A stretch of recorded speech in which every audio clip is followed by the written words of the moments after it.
I'm Dawn from Medieval Panda Cosplay and Couture. Something that I notice that I get a lot of questions about is how to care for your garment once you have it at home with you. And this is not necessarily a one-size-fits-all answer, so I wanted to do a quick video to show you exactly what to do for each case. Now, there are a couple of tools that you're going to need. First of all, it's pretty obvious, an ironing board, or a nice surface that you can press on. Mine is quite large. Yours does not have to be this big.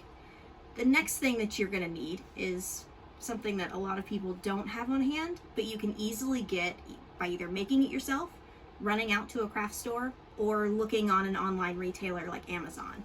And that's a tailor's ham. I know it may sound delicious. Please don't eat it. This is what's going to help you press all of those curved areas that you may have. If you try and press a curved area on a flat surface, you're going to get weird puckers and ripples and all kinds of bumpy nastiness that you don't want. So a tailor's ham really is the secret to anything with a curve. And the last thing you're going to need is a standard iron, one that generates steam.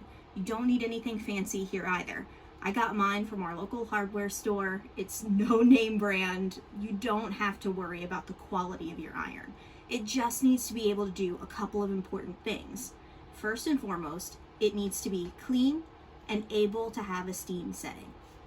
Now, the dress that we're going to be using as a sample today is my Doctor Who Starburst dress, and it has a couple of different fabrics on it, okay? The first thing that we have is a layer of organza, and underneath that is a layer of cotton. This means we're going to care for the bottom half of this dress completely differently than how we care for the top half. So let's set our iron for the bottom half, the shiny side with all the embroidery. So if we come over here to my iron, I turn the steam setting about halfway up, just here, and I'm gonna move this down to wool. Now, I understand that we're not necessarily ironing wool, but what this does is it gives us a lower temperature setting with a higher steam operation. So that way we can get all of this nice and pressed without burning that organza. That's really the secret here. So I like to just do a little test, make sure my steam is working, and then I know I'm good to go. So I'm gonna bring this over to the dress and just slowly go in between these embroidered areas over that organza. And you'll notice it immediately starts to calm down, okay? Whenever you're working around a big piece of dense embroidery like this TARDIS, use the tip of your iron right there to get right up on it without necessarily going onto the embroidery itself. And that's gonna give you a nice crisp line without all of the puckers and wrinkles. Now, say you want to iron the TARDIS itself. You can still use the exact same setting, okay? And because this is so dense, you can do this. Now, what we do here, we will not do here, okay? So you can go directly onto that dense TARDIS because there's no holes in it, and just calm it down. It may take you a couple of times getting it right where you want it. But see, just that little bit of steam onto that embroidery made it lay so nicely. So that's how you would do anything that has one of these organza toppers on it. Now, when you get to one of the areas that has quite a bit of exposure in it, like this bit of Gallifreyan here, you're gonna take the same thing, that same setting, and just go around the embroidery. And so that'll lay that cotton and that organza nice and flat without creating bubbles inside of your design. If you take the iron directly to this bit, the same way you did here with the TARDIS, all of this organza on the inside will wrinkle, okay? Now, if you do this, it's annoying, but it's not the end of the world. Just hover a little bit of steam over it without touching, like so. And that'll just even everything out, and you can pull slightly with your fingers until that calms down. So that's a surefire way to always help with your work. Now I'm gonna apply this same technique all the way around the bottom of this dress. And then we'll come back and I'll show you how to care for the top and we'll test out that tailor's hand. Welcome back.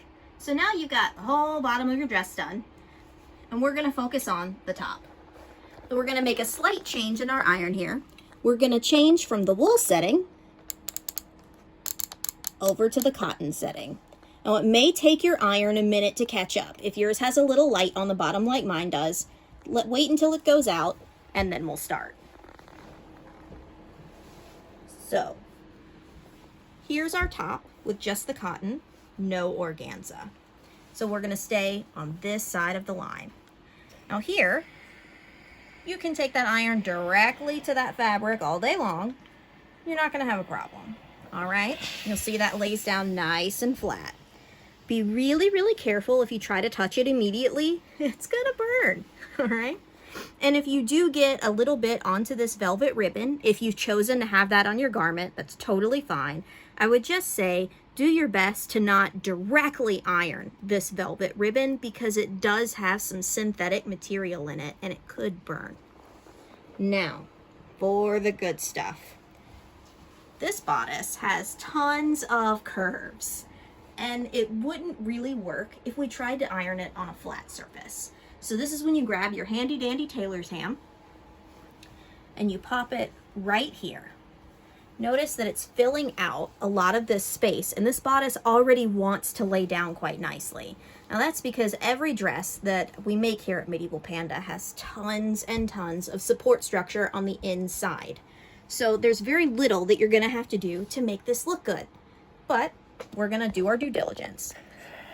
So we take our iron on that cotton setting and we slowly roll over that curved surface. You do not have to press down hard. You just want everything to lay nice and smoothly over that curved ham. Now you see how this is already set into place and there's very little to worry about there. Now I'd like to talk a little bit about this band trim at the top, because this is also an extremely curvy piece. I like to take my ham and adjust it slightly so that it's longer. Pull this nice and taut. And then I grab my iron and just do the same thing I did before, okay? Just run it slowly and smoothly over that band, letting everything lie exactly where I would like it to.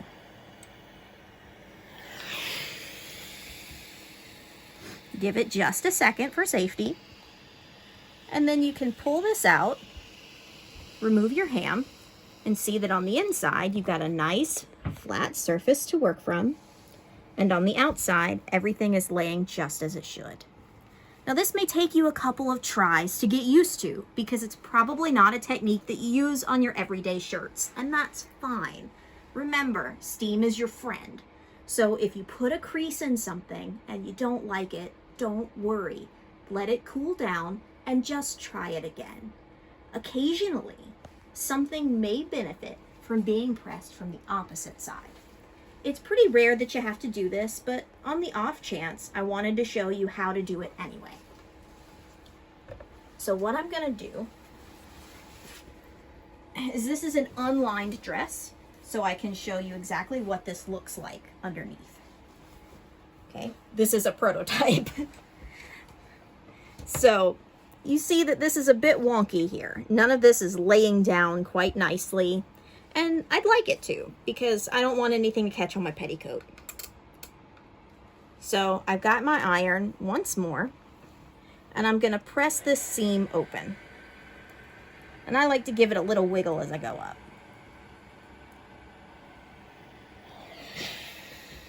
Now this seam is nice and flat, and whenever I flip this dress over, so is that seam.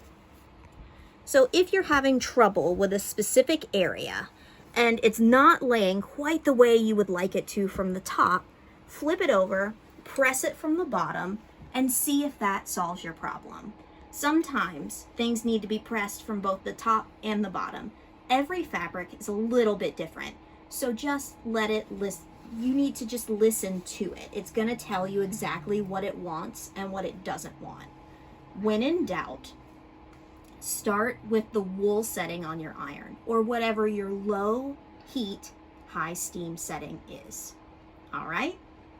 If you have any questions, feel free to reach out, and know that every single garment that I make is going to come with a custom care sheet letting you know exactly what you need to know about your specific material. It's very rare that I'm going to make something that cannot be pressed or that requires dry cleaning. I just really prefer things that I can care myself for, and I hope that you do too. So, happy pressing and happy practicing.